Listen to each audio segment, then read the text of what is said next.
Podcast, a podcast offering discussions and tutorials about nerdy subjects for people who aren't necessarily nerdy themselves. With you today is myself, your nerdy tutor George, and with me, future cosplay princess, my mom. Welcome. Thank you. So, last week we were discussing conventions and cosplay, kind of the stuff you're going to see and anticipate when we went to Fanime here, which is a local fan convention here in our area, and we did a convention. We did. We went on Saturday for a few hours, and now we get to kind of review the convention that we went to and what we did. So what did you want to talk about first? Okay, well, how can I mention the big surprise? Okay, so last week I told everybody I was going as Bowser, and I even was telling everybody at work I was going as Bowser. Not exactly, though. So there is a fan-made character called Bowsette. And that's what I went as. So I went in drag to a convention. Yeah, and I hadn't realized, although other people were in on it. And when you first came down, because I was dressed as Princess Peach, when you first came down, I did not, until you spoke, recognize you. It was quite the transformation. Thank you. I was very impressed, and I've never seen you walk in heels, which you navigated amazingly well. I'm just saying, I was, because you had what, 3.5, 4-inch heels on? Well, I also have like a size 15, 14.5, 15 size foot, and thus finding shoes for women were somewhat difficult. I was trying to find a much lower heel to like no avail online, or without having to spend like $150 or something like that for shoes that were like, if I were going to get a lot more use out of it, then totally, but like in this case here, like no. Well, and just to give you a ballpark, the shoes I'm wearing right now, which are a lovely pair of black Tory Burch, mm-hmm. they are lovely. So those are nice shoes. Yeah, with little gold on the heel. Okay, so to give you a comparison, these shoes are about $300. Yeah, no, again, I know women's shoes can be very expensive, so I mean, like, the fact that I think I got away with like a $45, $50 purchase was like not the end of the world to me, I think, and that's what eBay's for. True, very true. Yeah, I mean, I got these off of a concession site. I didn't pay full price for them. No. Although I occasionally do, I go, they're my faves. But no, I practiced walking around in my apartment for at least a good 2 or 3 weeks. Well, you navigated it well, because I mean, we've got on and off escalators and up and down stairs. So, just want to tell you, I was suitably impressed by your ability to navigate size 17 women's 4-inch heels. So, it's a thing. I was told like small steps, and because I was not about to like land on my heel at all, so everything was just at the toe. Well, and I think that was part of the pain issue. I thought about it later, and I mean, I walk heel first in my heels. Yeah. Yeah. So but no, you did that well. So let's talk about people's reactions. Yes, let's definitely talk about people's reactions. Or my reaction. Yes. So we'll start with my walk to you. I walked from my office to the Fairmont Hotel, mm-hmm. which is about 3 blocks away, 3-4 blocks. Give or take, probably. Yeah, so not real far. But I was in a business building that is a little ways from the convention center, so nothing had gotten down that far. And so as I'm walking dressed as Princess Peach, because I get free parking in my office, I might as well take advantage. So I'm walking down as Princess Peach past the dive bar, which had several people sort of rolling out of it at 10:30 in the morning. Which is impressive considering California doesn't allow drinking after 2 o'clock in public spaces. Yeah, I don't think the caravan pays attention to that. No. So it elicited some both odd looks and smirks and smiles and comments. Mm-hmm. I roll around the corner. There is a protest in the park, which isn't unusual. It's the park downtown. It's not unusual, but a lot of people also, I mean, we can talk about this more a little bit later, but that's not uncommon for a convention either. Okay, yeah, and we can talk about that later because we also had something that we encountered Hmm. later. So during that whole process, I'm getting all these really odd looks, and I walk into the Fairmont, which is a 5-star hotel, and suddenly I don't feel odd at all, because I'm actually fairly tamely costumed compared to, A number of other people. well, not even just a number of other people. You had a line of people waiting to go into the maid cafe. Yes, so maid cafes are a thing in Japan where like you go in, usually we'll get like a coffee or like a small snack or something like that, and a maid serves you, and it's part of the kind of like dining experience to have like a maid come out for a maid to kind of come up and give you service. And now like you can get to some maid cafes where like some of the maids have slightly more characteristics or more quirkiness to them. Like you can have. Can we do this in Japan, please? Yes, Okay. I so want to do this while we're in Japan. Okay, so my first question is, how many people does that room seat? Because the line for it was huge. Yeah, so that line, if it's anything like last year, tried to circle itself upstairs at one point, and I had to stop that because you can't have people loitering yeah. and standing on stairs because that's a fire hazard, and that Yeah. was general theme of people during the convention. But it's probably at least a good 3.5 to 4 hour wait, because while that room with seating in it can seat about 100 plus people in it, it's just the fact that like to cycle people in and out is probably like a 20 to 30 minute sort of thing for like a small table. For a table turn. Okay, so going on in that room, then people are just having tea and little cookies, is my Meals, understanding. cookies, cake, some like cakes, and Petty things like fours, that. things like that. Yeah. Okay. It's So an experience that you probably won't get unless you actually went to Japan. In a lot of cases, okay, It's also, because it's really unique, people. Okay, so moving on from that, Mhm. and then my initial reaction when I saw you, Mhm. and we were themed together, so Yes, that actually intentional. was intentionally themed. Well, we always were gonna be. Yeah, that was always intentional because I didn't want to. I didn't want to do something. I wanted you to be able to take the pictures with me at the same time, and and not be sort of like cautious about taking pictures with other people without having me there. I wanted to make sure that you were in a That was comfortable really environment. thoughtful. Okay, so that was really cool, and so from the Fairmont, Mm-hmm. we walked down to the convention center. It's about a good block and a half to 2 blocks. Yeah, give or half. take. You walk past the park, and the whole time, of course, we're accompanied by all these other people in just amazing costumes. We start to walk up to the convention center, and we get screams of delight from another Bowsette. Yes. That was so cool, because of course the two of you, those are some of my favorite pictures actually from that day. Are you and the other Bowsette? Just commenting and looking at each other's costumes. Oh my God, I love this. Oh my God, you did this so well. Oh my goodness, I like your makeup. Oh my God, so much. Yeah. Yeah. that is. You, and the fun part was watching you compare tails, Mm-hmm. tails and your turtle shells, Mm-hmm. and exchange a couple of costume things. That was actually for me a blast. Your father met us there, and he was just sort of blown away by the whole, because he's never experienced any of it. I've at least driven by it Yeah. since I worked downtown, Mm-hmm. and I've made your costumes, so I kind of You have an idea. have an idea. So your father was kind of blown away. He's a man in his early 60s watching all these things walk by. And I think even though I was prepared for it and trying to think if anything really caught me off guard, and I don't really think anything did. I had lots of questions. Yes. But even being prepared for it, it's a little overwhelming.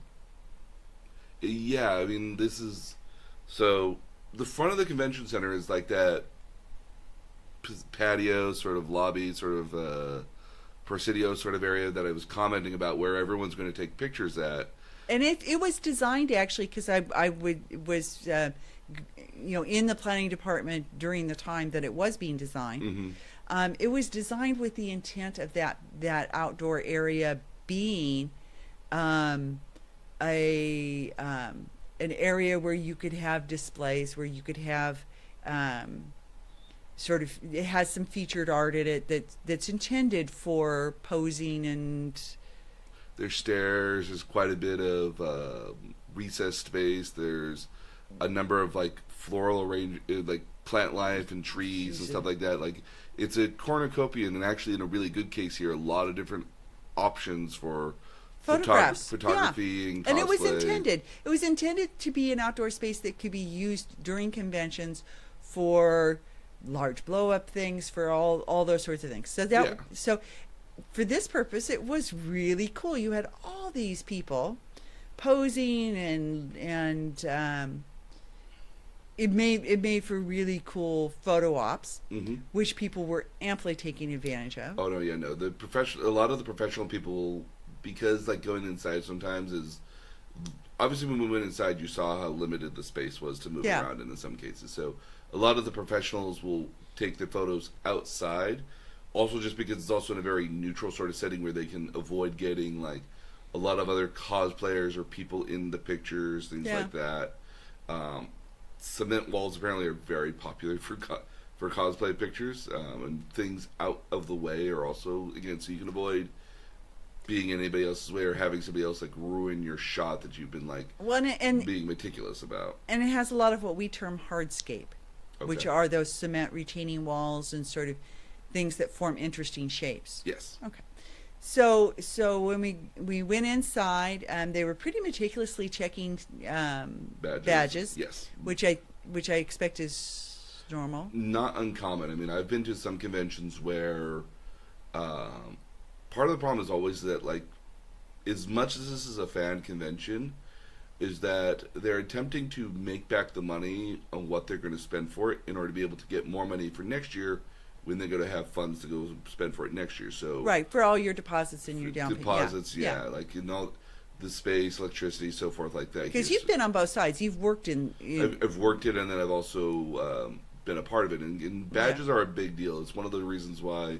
And I always feel bad for cosplayers because, like, it's not really a great place to put a badge in some cases sometimes. I had that problem. Where it doesn't interfere with your costume. Like, sometimes it's around the neck because that's the easiest thing to do. One of the benefits I've found is that when I have the puppets with me, is that I put it on the puppet instead. Yeah. So and then that's even cuter because, like, oh look, Sonic the Hedgehog is attending the convention and Eggman just tagged along. Yeah. So then that becomes cute and fun, but it is cute and fun. Yeah. I've been to some conventions though where people are, because they'll give out the badges, like they'll send you the badges via mail, sometimes 2 to 3 weeks ahead of time. And what people will do there is they'll get a copy of it and they will meticulously try to recreate it. Oh, laminate it and. Because it was a pretty official looking badge. Yeah, and then they'll scalp it and try to sell it there at the con. Like when I go to the Penny Arcade Expos, there are people outside the line trying to scalp you tickets to get into the convention. Well, there was somebody in the park with a sign. Yeah, and she had several people, hitting her up. Yeah, and in a lot of cases, especially for a sold out convention, like. They're selling, I got tickets right here, $100, when the con was originally like $50 to get into. Okay, so I have a question about that. Okay, so we had badges, and I didn't see anything on the badge that would have prevented me from going, and then in the morning, and then trading the badge to somebody else and having them go in the afternoon. So that's one of those things that's kind of difficult to stop. Okay. So that's not uncommon. In our case here, we had badges that were given to us by Fanime for the hotel. Okay. And we were borrowing them for the day, which was the intention. And so we basically had passes here for free that were meant to be they weren't going to have anybody's name on it because the intention was to be. Oh, okay. that But somebody I else would didn't come see and use anybody it. checking ID. No. Because if they were checking ID, that imagine how It would much take long- forever. It would take forever. Yeah, that's But- the thing for that. So even if it had my name on it, how would he have known? Nobody would have known here. I mean, like, it takes like a really somewhat curious eye to like be looking at somebody and be like, you don't look like a Michelle. And even then, the question then becomes like, really, I don't look like a Michelle? Well, You and the flip side of it is you pointed out last week you have no pockets. I had no pockets, and it would change how I design something in the future because I designed something with pockets. Yeah. Because there was a place on Princess Peach. If I had made it myself, I could have. I carried a evening bag. Mm-hmm. And that worked because it has a thin strap, and I thought the thin strap won't interfere with the costume, and it didn't. No. So that was workable. Mm-hmm. But ordinarily in those circumstances, I wouldn't have had ID on me. A lot of people had like little mini backpacks. A lot of times we'll have like little mini backpacks because those are easy to kind of take on and off in some cases. And they're out of the way of your costume. They don't ruin the front. They don't ruin too many of the lines on a costume here. I've seen a lot of cases where, and more exclusively toward women than guys doing it, is that you'll have somebody who comes with you who just holds onto your stuff and Saw a lot of that. yeah. Yeah. Okay. So let's talk about some breakdowns here Okay. that I found really interesting. Okay. Okay. Since the first one is the ratio of costume to non-costume probably 40-60, so 40% in cosplay and 60% not. Yeah. Does that sound about right? It can depend on the convention here. Like more industry-based conventions I've found, depending on the subject, might be like 20 to 80%, 20 Okay. being cosplayers, and then like I know PAX tend to be like that. Like the ratio to cosplayers is much lower in some cases, but a lot of people are there to see the new stuff coming out and to interact with the new stuff coming out. And, Well, and that's more gamers. yeah, and that's more gamers in a lot of cases. If you go to a Star Trek convention, most of the fun is dressing up as a Star Trek character. So there you get a higher percentage. So you would probably get like a more higher percentage, more closely toward 50%. And there's some people who are just there for the lark to see what's going on, so they won't cosplay for obvious reasons. But it does differ. I mean, I think Anime Expo, which is the largest Japanese animation convention in North America, which is what I've worked before. Okay. The ratio is probably like 40 to 60 on some days here as well, and on a Saturday sometimes might get close to 45 to 55. Because again, obviously Saturday's the big day. If you were going to dress up, you dress up on that day. Okay. Some people dress up every day, like myself, but not every day can be Halloween. Okay. So the one thing that surprised me, I would say, there were more women than men. Yes. Is that normal? Occasionally. Well, but not normal. Is that typical? It can be. It depends a little bit more on the convention. I think to be honest, and this is probably just my own biased opinion on it, is that I think women have a lot more options for cosplay when they want to, because the range of which like a female character can be everything from like somewhat mature and dainty to kind of a little slutty, I guess, maybe in a certain way. And there's lots Yeah. there's lots of room to kind of like gauge between There's that. there's a lot of what I would call cute slutty. Yeah, no, yeah. Yeah. None of it's like intentionally like like There's- none of it's triple X kind of slutty or porny in a way. Yeah, But a lot it's of it's not. but a lot of it's more like a tamed kind of like, oh, this is really cute, but I can see how it's being overly sexualized sort of thing. Yeah. Men have a slightly, I think, more difficult problem, especially that, or don't want to say that they have a problem with here, but I would imagine there's somewhat less men doing cosplay, if only just because, like, I think that the ratio to, like, male characters in a lot of cases are not kind of that interesting, and a lot of guys tend to fall in love with female characters than they do the male characters. I mean, like, a walking example of that this time. Yeah. But I think also women generally tend to just, I think women, because they're used to wearing more flashy kind of stuff here in some cases and trying to look pretty and everything, as where guys are not always intentionally trying to look pretty or handsome in a lot of cases here.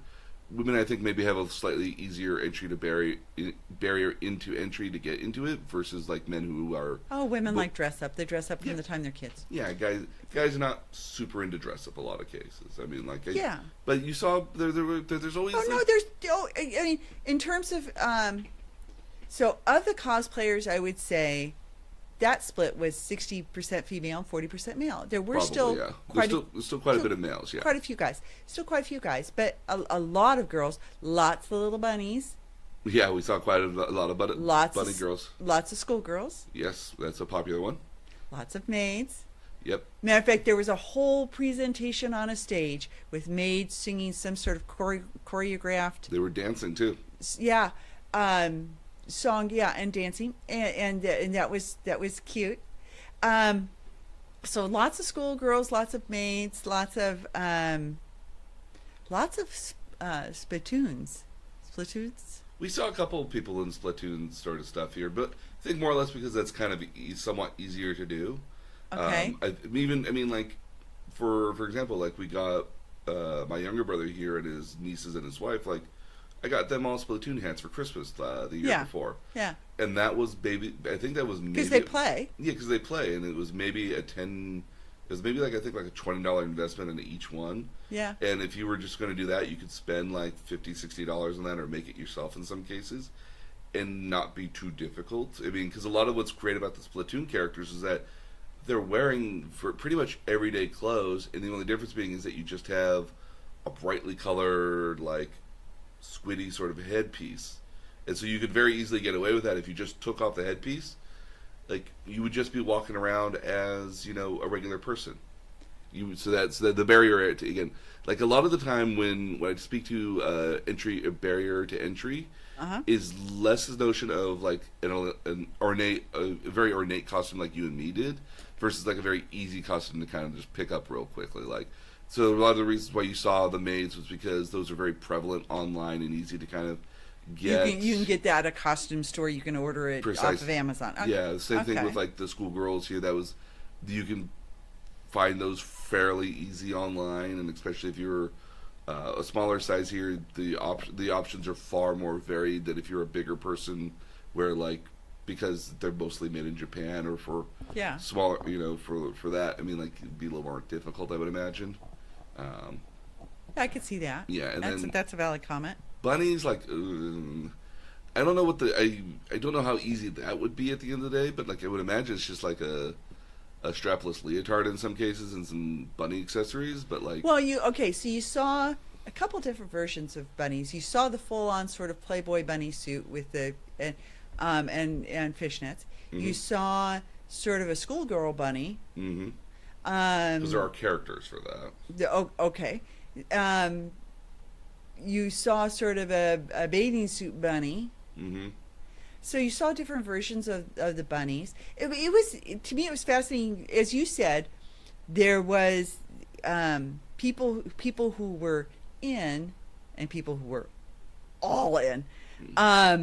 So I mean, we saw a couple of people in the one guy in the foam face. Yeah, so he Was amazing. His eyes lit up. Yep, he was a Protoss warrior or a zealot. I guess is the correct term for it from StarCraft or StarCraft 2, whichever is your pick here. I thought again that was a really cool cosplay that he put together here at the end of the day. I appreciate that he took like the parts to lightsabers and used those for his hands because those for They his hands. did, yeah. That was kind of funny. It was kind of cool and funny at the same time. But again, like I've seen people who do that character before, and I don't know if it's just I've seen a lot of people do that very well, versus like I've seen a lot of people who do it very poorly. So like he was very much in the middle for me. Okay. But again, I mean that's my bias at the end of the day because I've seen a whole lot and studied a whole lot. So like, to me, at the end of the day, like that's like, oh, that's really cool. That's a unique thing. Versus like other people like, oh. I was more. Yeah, I thought that was pretty cool. So the way this particular convention was set up, there was a big, the floor of the large convention hall was all trade show, and then there was another one that was gaming, which I found fascinating. get to that in a little bit. Mm-hmm. And then there was an artist alley, which Yes. which was nicely done. We dipped into it for a little bit, but our costumes are of the Our costumes had hoop skirts. yeah. I mean, like, It was big. yeah. No, again, Yeah. for us to maneuver through there would have been difficult. Yeah. But it's one of those things where, like, well, I think like my younger sister, if she did a couple like cool shoes at the end of the day here, you know, like just prepped like and just like knocked out a Yeah. lot of those here over the course of a couple like weeks in anticipation, could make probably a lot of money selling them there. Right, and she could take a lot of custom orders and get Custom orders deposits and then yeah, deliver. Absolutely. Yeah. So there was the artist alley, and then there were a couple of stages set up where there were large presentations. I loved watching the one guy draw. Oh no, yeah, with That the was Copic markers. Yeah. That was very cool. There were some autograph rooms, Yes. and some other sort of pull-out rooms that you Mhm. could go into. There were lines for a lot of those. yep. Yeah, for a lot of those things, which I totally understand. That's It happens. Yeah. but there's not an extra fee for those. Those are included. No, sometimes autographs in most conventions here, the getting into the convention is your fee for doing that in a lot of cases. But like that's not a common sort of. It's not common for like to do an autograph session and it has to be like, okay, $5 for an autograph, like sort of that is not a very common thing to do here, and I've seen people who do it, and like their lines are much smaller, and nobody really wants to go and talk to them in a lot of cases, except like a real diehard fan. Like I think I've seen, like even at his height, I mean, even Stan Lee signed just about everything, and he never charged at all for that. It's So pretty cool. yeah. So the stuff being sold on the trade floor, that was fascinating. There were several booths, although none of them near each other, selling very cool T-shirts. I would imagine that's a hot seller there because you had all sorts of specialty shirts. Well, and and I think I described this when we were there. It was one of these things where like you wouldn't know this existed unless you were here. And for a lot of people here, it's very much it's window shopping in a lot of cases for a lot of people. But it's really one of those things. It's a lot of impulse buying. I would imagine here, like you see a T-shirt. Like I saw a couple of T-shirts in which I was just like, oh yeah, I would love to come back and get that. Yeah. The nails dissuaded me from trying to come back and do that because those were very difficult to maneuver. Were those press on? No, they were glue on. Ooh. Okay. I know. I'm going to go buy something to remove the glue from my fingers here. Like it took like a good hour to remove them when I got home. Okay. So Okay, so they had those lots of booths selling the Funko figures. yeah, that's a That's popular a one. hot item, and just like having a 10-foot high wall of them. Mm-hmm. That's basically almost every single one of them under the sun in some cases, or at least that are still readily available. So if like there was a really character you really wanted to get, like it would probably be there. That'd be the place to do it. I was impressed with how many, there were a number of different booths selling those. So that obviously was a hot item. There were a lot of really cool figures. I mean, you have some really cool figures. yeah, I I have- imagine those probably came from places like that. It used to be back in the day here is that when I went to a convention, I had to come back with one figure, and that was my big purchase usually at a convention here, unless there was like another figure in which was like, oh, I'm never going to see this ever again. I have to get it, and that was about mid-tier shelf, the really big-haired blonde one here, because I'd never seen that before. She's really cute. Oh no, that is Saber, my waifu. Oh, there you go. Oh no, yeah, no, she is yeah, that one is really special to me because I found it and it was like I've never seen anything like this ever again. So I was like, yay, I got this. Okay, so where I had kind of expected that there'd be lots of booths selling costume parts and things like that, there wasn't a lot of that. What there was were in that form were a lot of swords. Yes. Swords. Lots of specialty, that sort of thing. Mm-hmm. No other really specialty weapons. There was one booth that sold would make for you custom leather I assume you like order leather pieces and then they books and like yeah. leather bound stuff, kind of stuff like that. Well, Yeah. and even pieces of clothing. Yes. Yeah. So sort of Ren Fair clothes they would kind of make. Style, yeah. Yeah. And that was impressive. But beyond that, there really wasn't. Nobody was selling the. One of the things I thought I'd see is the one piece zip up, sort of sleeper sort of costumes. Okay. Yeah. So those are known as so the ones, so like this onesie sleeper sort of thing that's like Yeah. modeled off on an animal. Yeah. Those are known as a kikurumi. A kikurumi. Okay. Kikurumi. So New they word. and so they come in like basically anything you can think of. Like I think we got my younger sister a narwhal at one point, and Yeah. I've seen everything from Pikachu, and Tigger and Snorlax, but Pokemon. And I personally have an Eeyore. yeah, so like there's a lot of that out there. There is a lot of that out there. Yeah, I was a little surprised that wasn't being sold here. I mean, there must have been 20 alleys of booths, and each one had like 10. about 10 different yeah. stalls on it. Yeah. Yeah, so there must have been like 200 booths there. Mm-hmm. There were a lot of booths. And keep in mind that a lot of these people that travel with this convention just do that. They just travel from convention to convention selling stuff, and that's kind of all they do. So they'll pack up all their stuff here on, in this case here on Monday night to Monday afternoon, Monday night.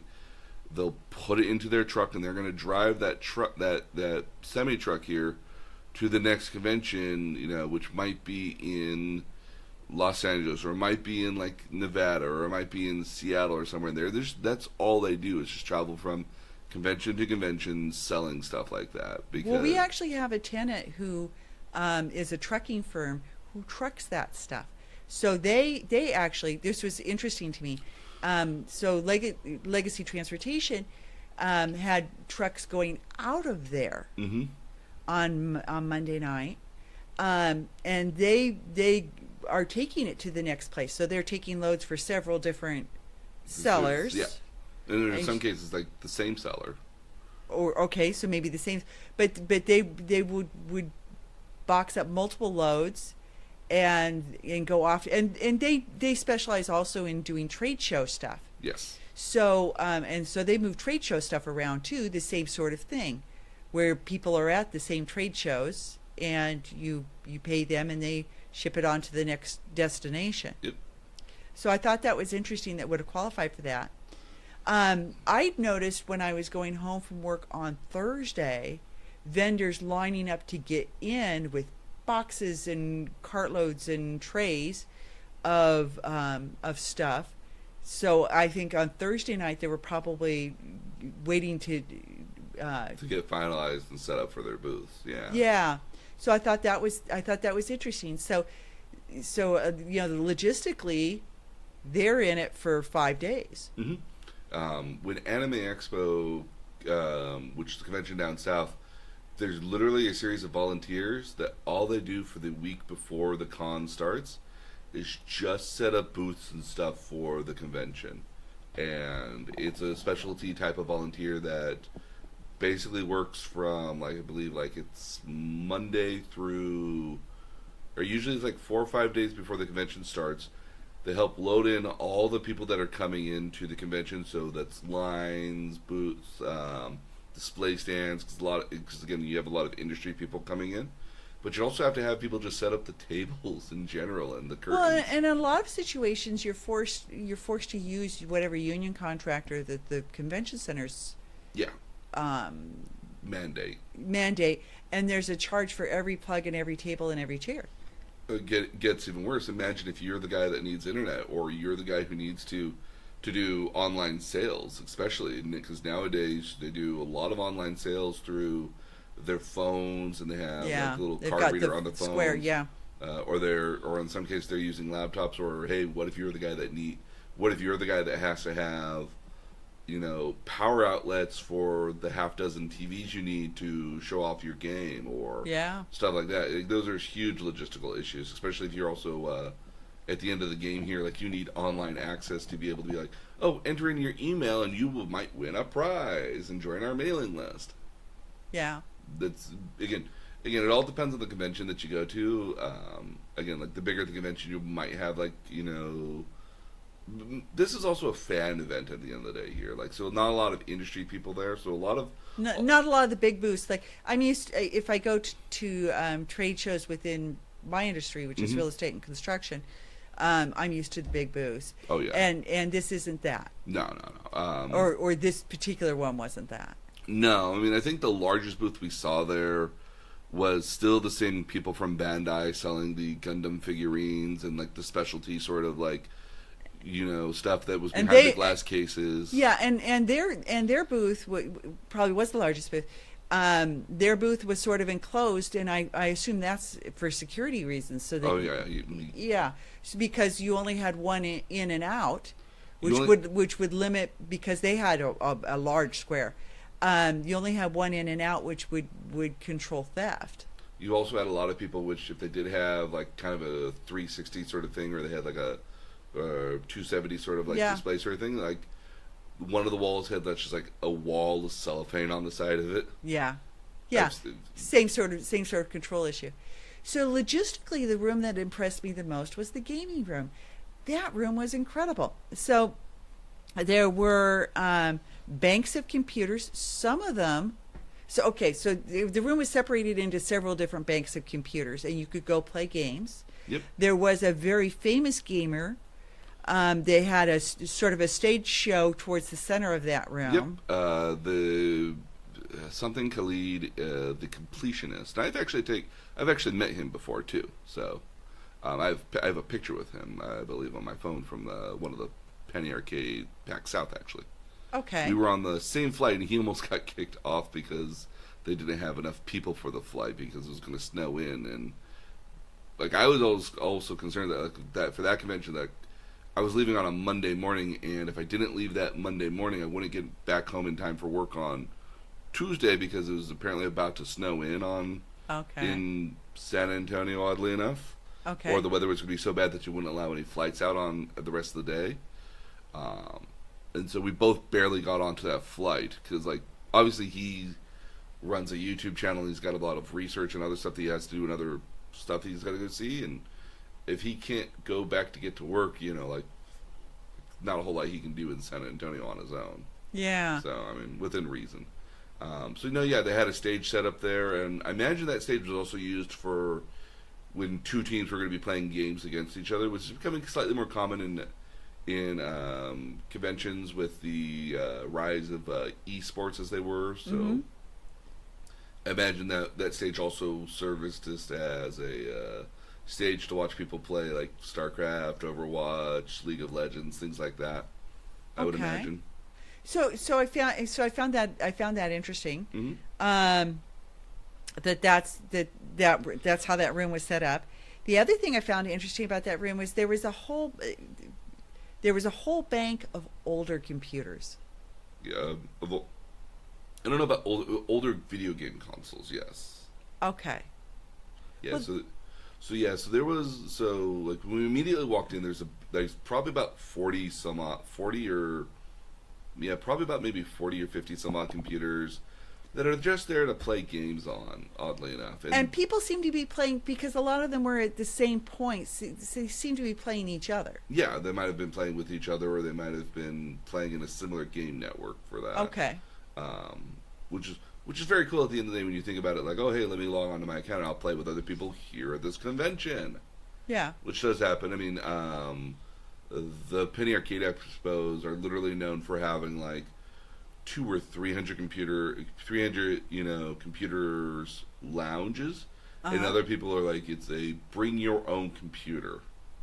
Well, you got laptops. I mean, so. Well, no, like literally bring your own like. Oh. Big machine, like my big machine. Like you see people bring them, and you're like, ooh, wow, that's kind of cool. Yours is a train.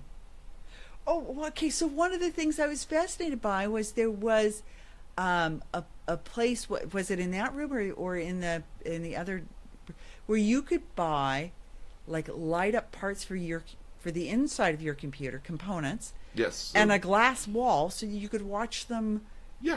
So you blink. can watch all the different parts and stuff moving inside your computer.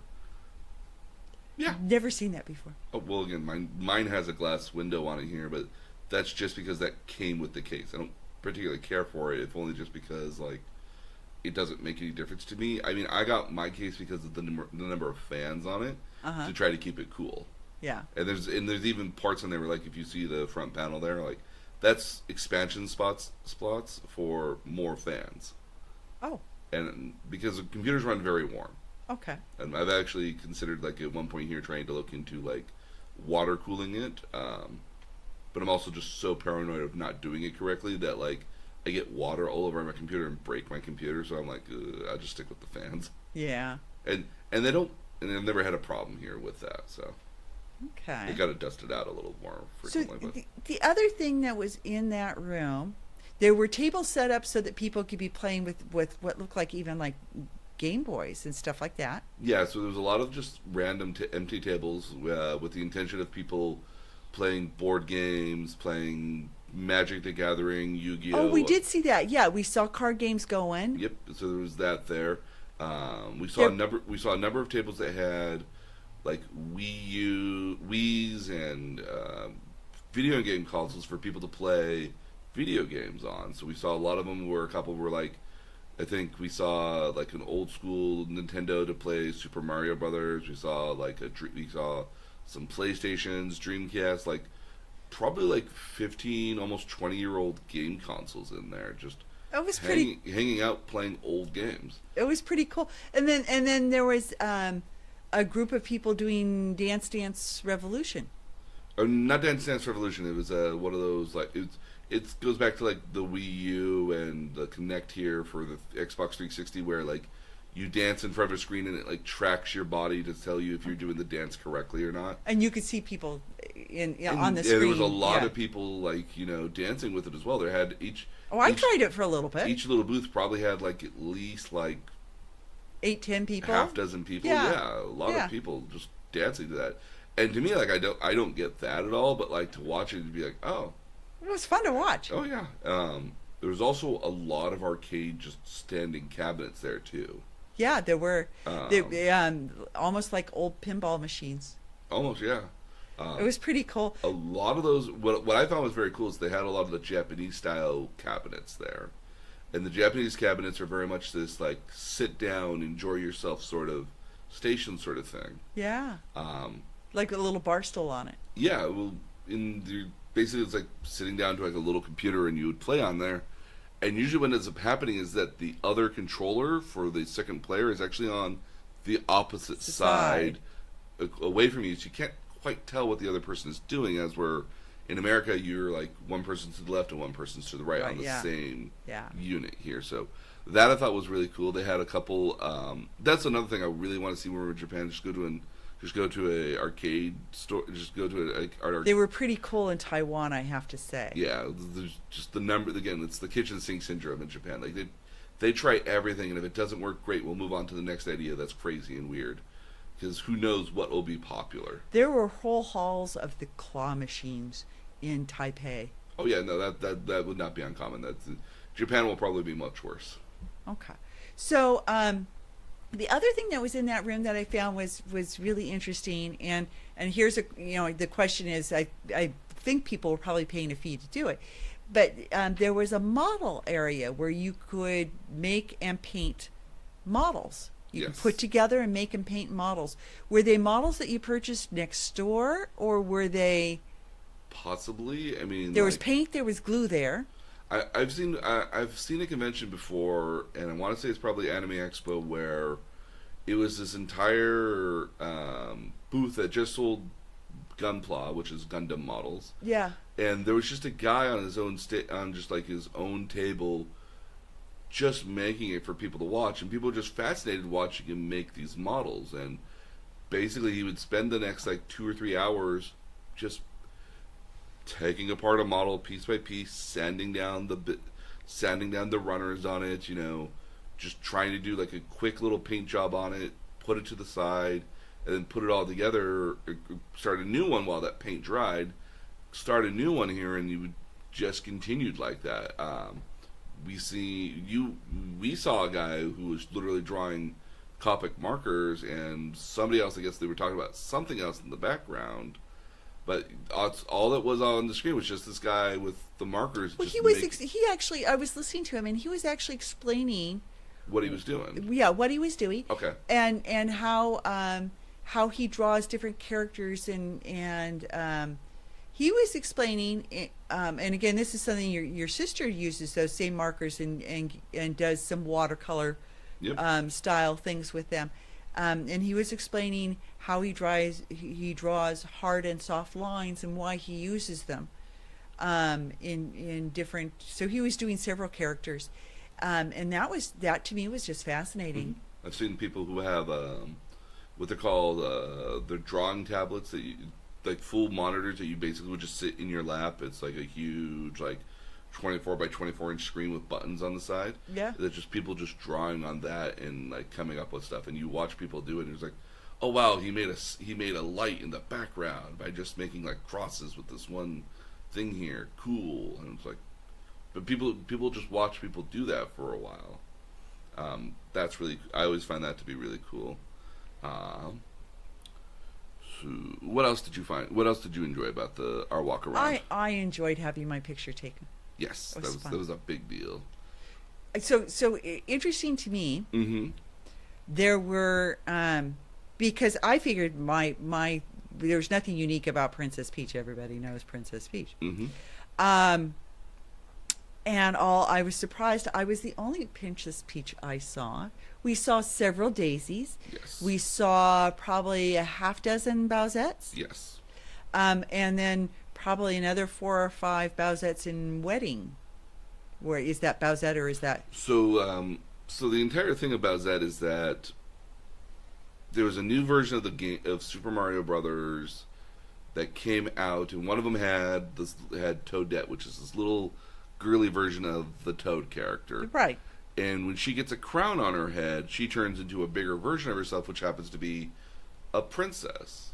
Okay. And so the notion was that this crown, if you put it on other things, they turn into princesses as well. So that's how you get Bowsette. You have Is there a Toadette? there's Toadette here, which is like and then so when we saw other people, they were the other bad guys that had crowns in their heads. So one of them is a ghost, and then one of them was a chain chomp. I think maybe one of them was a Goomba, which is like the bad Toad guys. Yeah. So we had a lot of people who were doing that at the end of the day. That's all, with the exception of like Toadette here, like all of that is just fan community stuff. That is not a part of like Nintendo's licensing it all, and Nintendo's actually publicly gone on record to say like that doesn't exist. This is not how we would do it. Although noticing like how popular it is, it would not be surprising if they tried it maybe, but Nintendo's also of this very family-friendly sort of environment that they probably will never. Yeah, 'cause she's a little tarted up. Well, not even so much that it's started up, but so much as that like I would imagine for Nintendo they would not want to enter in some like gender fluidity to their games in order to keep their and tarnish their brand or tarnish whatever goodwill they have. Okay. And they would, so because Bowser is a guy. Yeah. And Bowsette is a girl. Yeah. Okay. So I could totally get that. There's been a big push in the community for a long time when it comes to the Legend of Zelda games to have. So oddly enough, when you play the Legend of Zelda, you're not playing Zelda. Zelda's the princess. Right. You're playing the hero, which is known as Link. And so expected to see Zeldas and Links. Really, do we see one or two, and that was it? Saw maybe one or two. Yeah, that was about it. Okay. There's surprised by that. No recent games came out for it. The reason you saw a lot more Bowsettes because this just came out within the last year. Oh, okay. So that's why it's more common. When I was actually looking for Princess Peach costumes, Bowsette came up a lot. Yeah. And we saw several Princess Daisies. We saw 3 Daisies. Oh yeah, no, yeah. For me, at the end of the day, it's Daisy over Princess Peach every day, just because Daisy's annoying when you play her correctly, and it's kind of a trolley sort of thing. But I think more people are used to the character they don't see all the time because it's a fan favorite versus the one that everyone sees all the time.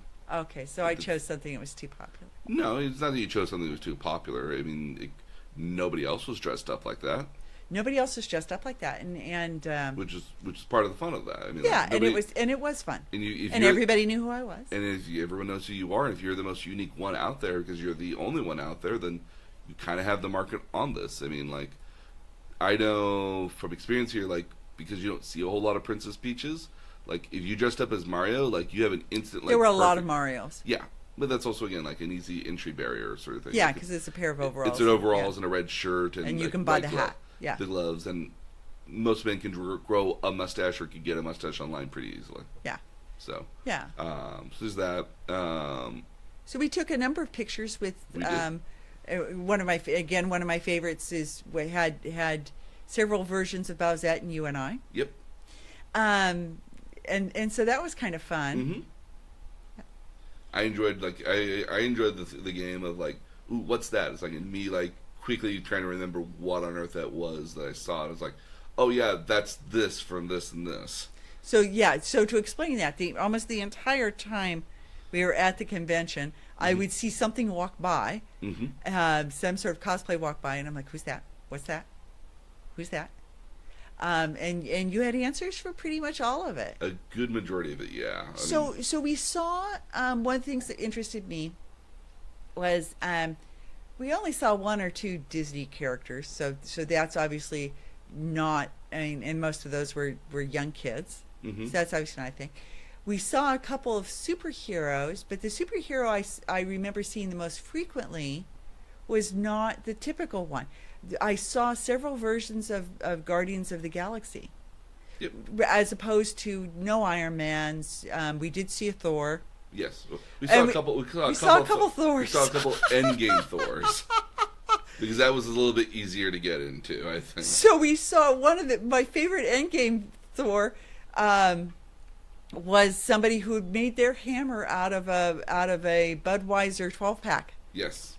That was pretty good. Oh yeah. Yeah. So yeah, we saw a couple of Thors. We saw a couple of like Gamora and Quill and so we saw a couple of different versions of Guardians. We even saw somebody who was dressed up as Rocket Raccoon too. And we also saw someone dressed up as Dax. And we saw a mantis, but it was a male mantis. It could have very well been somebody else. I mean, I've also seen a couple Lokis, although they were female Lokis, which is always fun to me. Okay. But we didn't see Captain America, or there was a Spider-Man. Spider-Man was actually fairly common. The other one you'll find a lot is Deadpool. I didn't see any Deadpool. I expected to. I was happy not to see any Deadpool. Part of the problem with Deadpool, at least for me at the end of the day, is when you look at the character in and of itself, it's the character when he was in the comic books was very, very aware that he was in a comic book. He would very much look into the panel, look at other people. Have you ever heard? So he's breaking the third wall. Fourth wall. Fourth wall. Sorry. Yes, he's breaking the fourth wall consistently. I tend to find a lot of people who cosplay as Deadpool, and this is nothing against the people who do, but a lot of people who cosplay as Deadpool are doing it, trying to be ironic about it, but just coming off as trolly and rude. Okay, And so they're trying to be in the character, because Mm-hmm. I was trying to be in the character while I was doing this. They're trying to be in the character, but because the character's kind of trolly and rude. Yeah, they're being equally as much here. Like, Okay. It's somewhat of an unfortunate thing here. Like, it's one of those costumes in which, like, I think is way overdone here. At the end of the day, I think it's well played out here, and there's only like one or two guys I've ever seen actually do a good job of it, because he makes a YouTube video about himself just doing that. Okay, so let's talk about other popular characters that I saw. I saw a couple of Green Rangers. No other color ranger, just Green Rangers. He was the most popular, and for a lot of... Was he really? Because I thought Tommy the White Ranger was the most popular. So if you go back, it's because that's the same character. Oh, is it? Okay. Yeah, Tommy was the Green Ranger, then became the White Ranger. So okay. Nostalgia is one of those interesting things where, like, sometimes the first thing you ever saw, which was the coolest thing you ever saw, is sometimes always the coolest thing you ever saw. I mean, like, I can admit that to a certain level. Like, one of my favorite Japanese animation of all time is Neon Genesis Evangelion.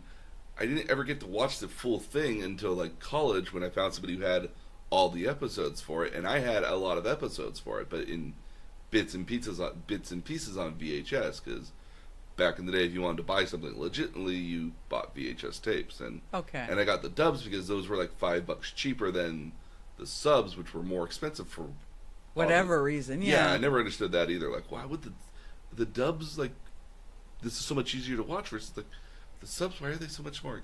I never got that as a kid. And as an explanation, the dubs are voiceover as opposed to the subs, which are subtitles. Precisely, yes. Yeah. So, so the thing with superheroes is I think that more people like the Guardians of the Galaxies because it speaks to them more on a certain level. It's kind of quirky. I love Guardians of the Galaxy. They're quirky, but they got like a really kind of interesting sort of like dynamic with this like unique and kind of weird family atmosphere that they kind of have, and this like all it's the family you choose as opposed to the family you're born in. Precisely, yeah. And so I think a lot of people just resonate with that a little bit more in some cases. I also think that like Iron Man is not an easy cosplay to do. Now we did see an Iron Man, but it was a very much of the garbage brand kind of characters where like it's put together not in a very kind of it was canned. Well, yeah, it was canned, boxes and things like that here, stuff like that. And there's nothing wrong with that at the end of the day. If what you can make is what you make, that's what you can make. But again, like that costume again is a much larger barrier for entry because it's a lot more work that goes into that and a lot of stuff. It's the same as that's somewhat true of like Captain America and some other. We saw one really cool stormtrooper, and I thought that's got to cost money. Yeah, no, I've met a number of people who do the stormtrooper armor. I think the starting price for your own stormtrooper armor is at around like the $300 range. Well, and like Princess Peach, I mean, I like Princess Peach costumes went all the way up to like $1,200-$1,600. Oh yeah, no, again, depending on how I've seen some that are like full legit like ball gowns. Every little intricate little detail is meticulously made. Mine was pretty decent. Yeah. No, yours was very nice here too.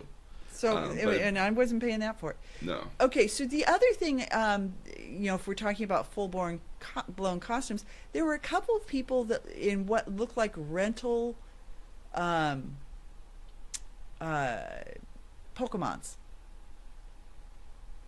Oh, you mean the blow-up Pokemons or the? We're not even blow-up Pokemons. There were first of all we have pictures of the parade of Pikachus. Yeah, there was a parade of Pikachus. That's the thing in Japan that Nintendo just likes to show off occasionally, where it's like, I've seen a version of that with Eevee as well, where it's like 25 to 30 some odd people in these giant legit costumes that they normally send out around the world for that, and then they dance and everything. Well, a couple were furry, but the other ones were just sort of a nylon blow-up thing. Yeah. But there were a couple of people. Was it a Squirtle? What was it? There were a couple of people in what looked like full on like furry costume or like what might be a rental costume. I mean, that's another example of like what you can get is what you can get. Yeah. I mean, like if you're not super into wanting to buy like a huge you don't want to make the investment, which I totally get. So, yeah, I mean that's just. Oh, it's a parade of Pikachu. Oh, Eevees. Yeah. Oh, I love Eevee. So yeah, like Eevee's so cute. Okay, that's really cute. The music that goes along with this is actually much more entertaining. But yeah, I've seen a lot of these with like the Pikachu variants as well. I'm pretty sure they only have the Eevees just because of the Pikachu Eevee game that came out here this last Christmas. Okay. So. They're choreographed. That's cute. Oh yeah, no, they're all choreographed. Okay. Which is very somewhat like kind of they're coming. So let's talk about towards the end. Towards the end, and you had warned me about this. Okay. Yeah. Okay, so towards the end, there was somebody as we were trying to leave, and at that point we were like 2 o'clock or so in the afternoon. Just about. Lot, and a lot of people were arriving, So there was just a lot of people in that outdoor area where people are taking pictures. Yep, 2 o'clock's a good time if you're going to take a break. Is about when you would take a break because if the con starts if the doors open at 10 o'clock and then they close at 6. 1:30, 2 o'clock, good time to take a break, get some lunch, And go then- to the bathroom, and then come back at like 2:30, 3 o'clock, and keep going here. It's a lot of times in which I recommend if that there's seating there, take a seat, go to the bathroom. Yeah. Like it's definitely one of those things where like you don't want to dehydrate yourself because I've seen a lot of people get dehydrated and fall over. Totally get that comment, because even though there were vendors towards the back of the hall Mm-hmm. selling food, there wasn't much. There wasn't very many places to sit down. No, If you within did get reason. food, and you certainly don't want to be standing eating food in your costume because you're going to wear it, so you don't want to be doing that. No, absolutely. You have, as you pointed out, no pockets. Subway is a great option for a place like for costumes. Like it would be when me and my friend used to go to conventions, we would literally stop by this one grocery store that was along the way, buy sandwiches and like a bag of chips, and then we would go back out to the car midway through the convention and just eat the sandwiches and the chips there because that's not, if you're wearing a costume, that's You're not moving around. 95% chance you're not going to get that. And again, obviously no mustard, mayonnaise, or stuff like that. Well, but you could also bib yourself of sorts You with could. a couple napkins Oh, in your car and be Oh, fine. we were guys. We weren't going to get food all over us. Lies. I know. Yeah, ye of little faith. Yeah. So nice. So yeah, as we were leaving, we saw one of the guys. I was worried that we might find. Okay, so we're all going to hell. Yep. Yeah, he was Hell and Damnation. He was wearing a shirt that had Hell and Damnation on it. He had posters He and had a giant- megaphone. Megaphone, a giant stick with a big old poster at the very end of it. Standing on top of a planter. Yep. Screaming at everybody. I think he was screaming at me at one point when I walked by. Oh, I'm sure you little transgressor, you. Oh, I know. I really wanted to kind of walk up to him and just kind of just screw with him, but because just kind of like, oh, honey, come on, come have fun with us. Why you gotta be so hateful? Like, I kind of, but at the end of the day, I also don't want to feed the trolls, and Yeah. he's just again to this guy's credit, as we're walking back, we met a guy as we're crossing the street. And mind you, crossing the street wasn't that hilarious with that giant crowd of us. Yes, and I kept thinking, if people don't know what's going on, This must be just the weirdest well, parade and we're you've walking. ever seen. And mind you, so to get back to your hotel, we have to walk past two other very, very nice hotels. Well, I don't know if I'd call it Marriott a nice hotel. Well, that's a nice hotel. I don't know about that Marriott being a nice hotel. Well, the same- certainly- I'm being facetious because I have a that's- thing against Marriotts. The St. Clair is a very nice hotel. Yeah, the Westin's a very nice hotel. Yeah. That's So you have to walk by. I mean, the 3-4 nicest hotels, in the downtown core. Yeah. yeah, are all right there. Oh yeah. So and we're all in costume walking across the street, but there was, as you started to mention, somebody else who was an escort for his girl. Mm-hmm. His girl was in costume. Oh yeah. And he obviously, he was not. He was sort of her protector, and you saw a lot of that. Mm-hmm. You mentioned it earlier. You saw a lot of girls whose boyfriends wouldn't dress up or dates wouldn't dress up. But they would be there to kind of hold on to a purse or hold on to a bag, or in some cases here, in some cases here they hold a prop weapon, or they're like, oh, hold on just a second, and they push up the wings to get the wings going, or or sort of a fixer. Or in some cases, if they've got a really big costume, you're like, oh, make way for my girl here, like sort of thing here. Yeah, that's a great job if you're a boyfriend, because you come off being like the chivalrous hero for, like, I would imagine not a lot of work. Yeah. But at the same time here, like, I'm sure your girlfriend would think, is like, oh my goodness, my boyfriend is so nice and so good. And let's not make this gender specific, because I saw girls with girls and girls doing it for guys and stuff like that. Yeah. So it was going both ways. But to go back to our original version of the comic, right. So as we were crossing the street, there's another guy who's walking along with us who really wants to go back and punch that guy in the face. Wants to go yell at him and And we were all in agreement with him too. Yeah, He like- was really upset about it. Yeah, he was very visibly upset about it too. He made a point of like it's just so upsetting. And again, like a lot of us have to calm him down because the notion is that this guy goes out there to get a reaction, to get an uproar. He's doing this on purpose, and he knows that what he's doing because he wants to be a martyr for whatever cause that he's in or whatever it is that he believes in. He knows that if he goes over there and he even gets like shouted at, he's got a laundry list in his head of how he's going to reply and how he's going to argue back with people. It just amplifies him. And it just amplifies him. And then at the same time, it also proves him to be right. He proves to himself that he's right because look how upset other people are because they don't know the truth and I know the truth. Or if somebody goes and attacks him, like, I'm a martyr for my cause. It's like, and that's why you don't argue back with him at all. You just walk past him and you don't. And give he them the time started of to day. say, like when you walk by, he's like, "Look at this! How wrong is that?" Yeah. And again, like I want to turn around and just be like, you do you, buddy. But again, I mean, like you can't. These are you're guys. not going to have a conversation with him. You're certainly not going to change his mind. No, you're never.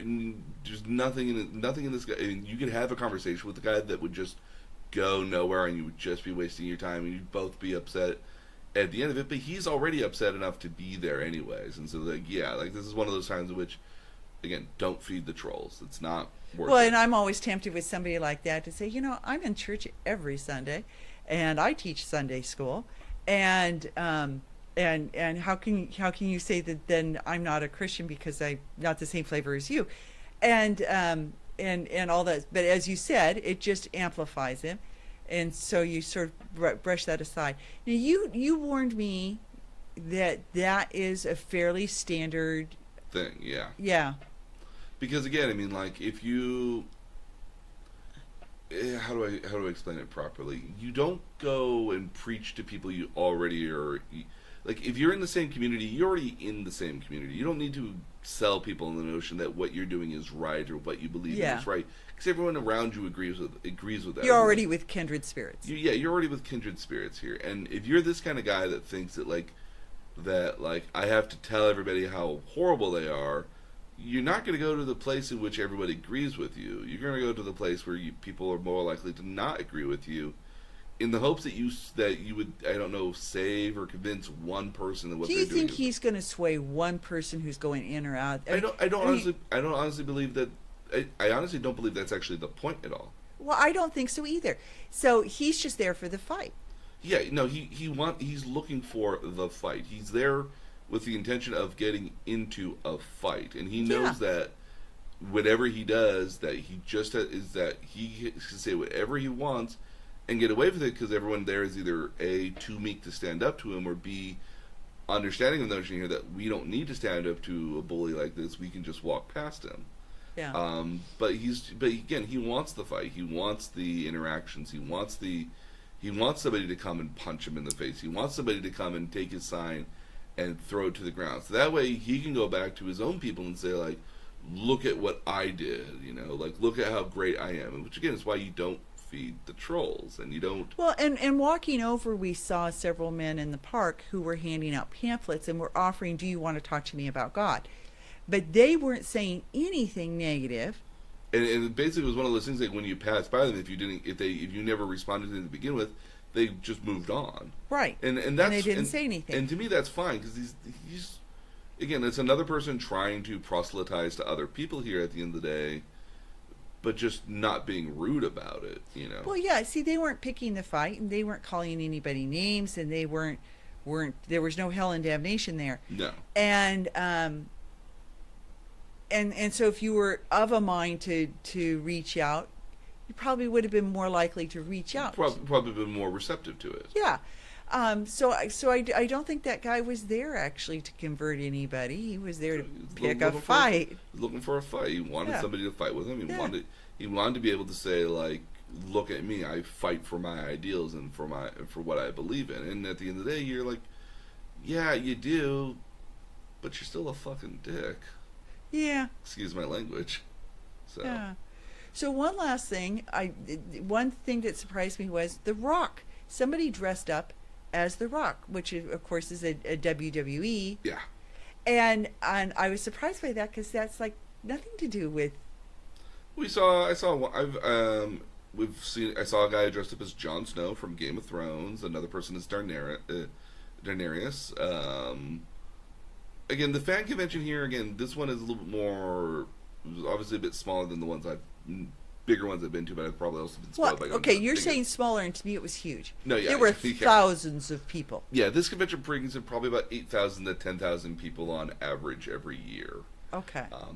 And so, but the cosplay for this is generally aimed toward Japanese animation because it's a Japanese animation fan convention here. It's fanime. Yeah. And you weren't really going to go to this unless you were like if you were not local, because a lot of those people who are coming to this will maybe travel from Sacramento, will come from the Inland Valley. You'd be somewhat Sort of hard, all Northern California. mostly Northern California. Yeah, you'd be a little hard pressed to get a lot of people from LA unless you were like really into this kind of stuff here. Okay. But it's very much a very well knit community of people that come to this every year. So you won't see a lot of, I mean, unless you're really into the cosplay and your one cosplay that you do, like, you won't come there like that. You also kind of tailor your costume for what you're going to as well. Like, so, Okay. So like, the reason we didn't probably see a lot of Marvel characters is because it's not that kind of.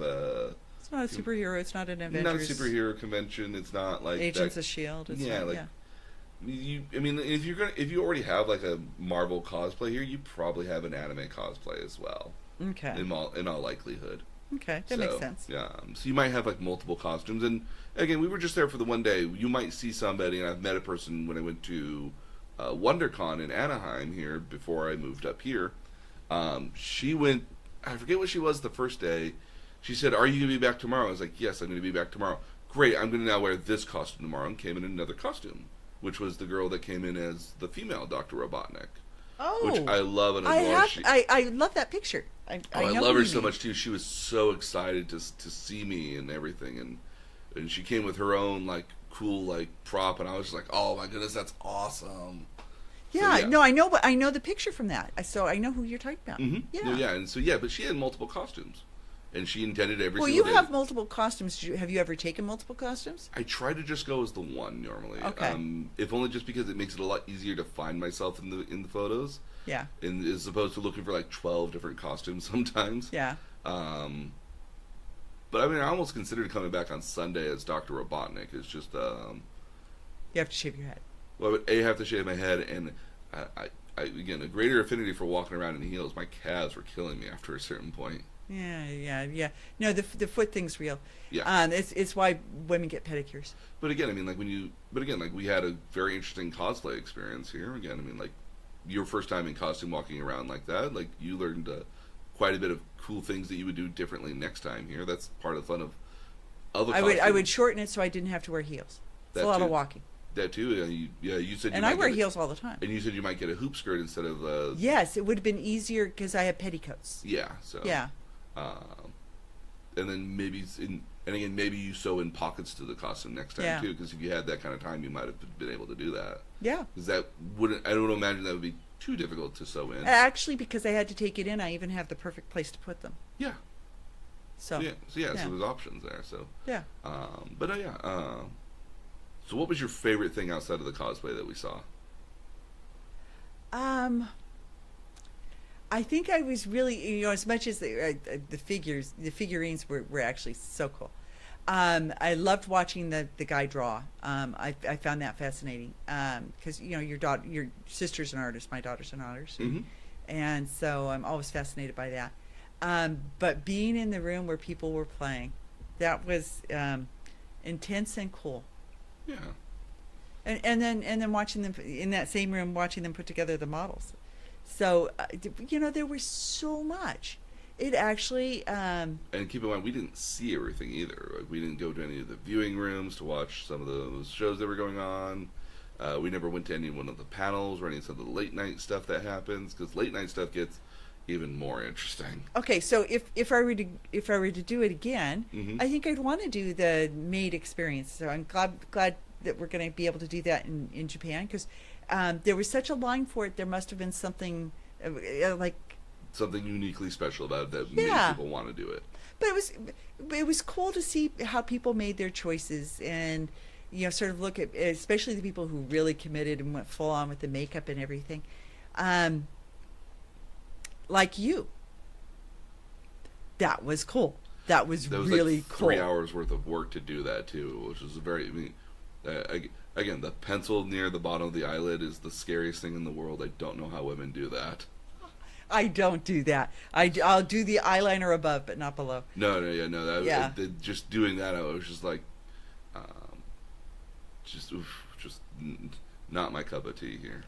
Yeah. So I think just always watching people enjoy themselves, always the best. And wasn't everyone just like generally just like in a very pleasant, nice mood too? Oh gosh, nobody was rude. People were so nice. I think any place where you can be where people get to share Similar experiences and Yeah. kind of like the same sort of like culture that you're already in is very rewarding to kind of just be able to step back and be like, I'm with my people. Yeah. And you definitely had that sense. So from that end, it's always nice to see people really enjoy themselves and appreciate each other's efforts. Oh yeah, no, yeah. And there's a lot of that. There's a lot of wow, cool costume, and so I if I had to pick out one thing, I think it's probably that. Okay. Yeah, I always love the cosplay because I do it so like I like looking at what other people do, seeing pictures of what other people do and what they decide to do in a lot of cases. Choices they make. Sometimes I get to see favorite characters that I don't get to see all that often, so I got to take a picture with that favorite character. I got it. Well, and you did that this time too. You Yeah. took a picture with one of your best girls. Yes, one of my best girls, and then when I went back to the hotel and took a lot more pictures of other people that were there at the hotel, taking pictures too. So yeah, I enjoy the cosplay all the time, but I got to enjoy watching you and Pop like get just this full blown experience of like, and you guys got a portion of what I deal with when I go to these conventions. So that was kind of a fun little thing to be like, welcome to my world. Yeah. So I think that's a good place to end up here. We had a lot of fun doing that here. I don't think we'll go to another one anytime soon, or at least there's Silicon Valley Comic-Con coming up. That's a much smaller affair. But if we see superhero costumes, that's where we would see them at most likely. Because that's more comic book centered. More comic book kind of, yeah. Okay. So, but I think that'll be it for us here today. I want to give a special shout out here to both Michelle and Sabrina, who did my makeup for this convention. Amazing job. And they didn't charge me a dime for it either, because one of them challenged me to do it. Well, and the thing is, I honestly, until you spoke, I didn't recognize you. I did not recognize myself in the mirror either.